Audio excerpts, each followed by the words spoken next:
নবী সাল্লাল্লাহু আলাইহি ওয়াসাল্লাম তো জাহান্নাম দেখে সেই কথাটাই বলেছেন, আমি জাহান্নাম দেখে আসলাম, সেখানে বেশিরভাগ অধিবাসী হচ্ছে মেয়ে, নারী। কি কারণ? তারা এমন কাপড় চোপড় পরে বাইরে ঘুরতো, যেই কাপড় পরেও তারা নগ্ন থাকতো। আমি কি ব্যাখ্যা করতে হবে? আপনি দেখতে পারেন না? এবং তারা স্বামীর সাথে কুফরি করত।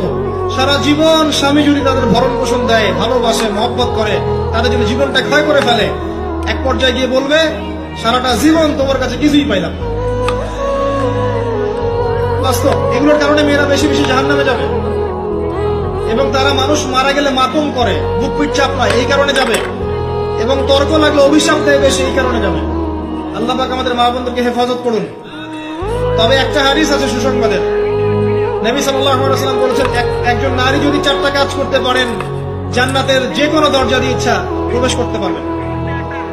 1 নাম্বার 5 ওয়াক্ত নামাজ, 2 নাম্বার রমজান মাসে সাওম, 3 নাম্বার আপনার লজ্জাস্থানের হেফাজত অর্থাৎ খাস পর্দা, এবং 4 নাম্বার আপনার স্বামীর আনুগত্য।